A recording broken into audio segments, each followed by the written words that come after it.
અરવલ્લીના ગાબટ ગામના લોકોનો વિરોધ જોવા મળ્યો। ગાબટ ગામનો નવીન સાઠંબા તાલુકામાં સમાવેશનો વિરોધ થઈ રહ્યો છે। ગ્રામજનો અને વેપારીઓએ જિલ્લા કલેક્ટરને રજૂઆત કરી। કલેક્ટરને આવેદનપત્ર આપીને ગાબટને બાયડ તાલુકામાં રાખવા માટેની માંગ કરી છે।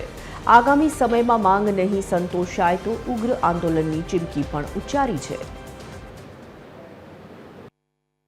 तो अमरी तो फक्त एक ज मांगणी कि अमरा गाबट तालुको मंजूर करो, गाबटनो तालुको आपो। कारण के वर्षों जूनी मागणीओ संतोषाती नथी ना तात्कालिक एकदम प्रपोज करवामां आव्युं। एटले अमारा गाबट गामनी आजूबाजूनी जनता आनो सखत विरोध करे छे अने भविष्यमां पण जो आ अंगे वधु उग्र पगलां लेवामां आवे तो अमे गाबटनी प्रजा आ माटे तैयार छे। गाबट आजनी तारीखमां गाबट गाम अने आजूबाजूना विस्तारो आज सतंतर गाबट बंध रह्युं छे।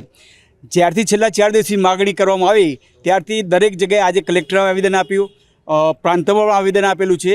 હવે જો આ સરકાર, કારણ કે સાઠંબા ભલે નજીક છે પણ એકદમ કનેક્ટિવિટી બિલકુલ નથી, એના માટે હવે આગળ પણ આવતીકાલે અમે વિધાનસભામાં જવાના છીએ, મુખ્યમંત્રી સાહેબને પણ મળવાના છે, CR પાટીલ સાહેબને પણ મળવાના છે અને જો અમારી ગાબટની માગણી સંતોષાશે નહીં તો ઉગ્રમાં ઉગ્ર આંદોલન કરવા જઈ રહ્યા છીએ।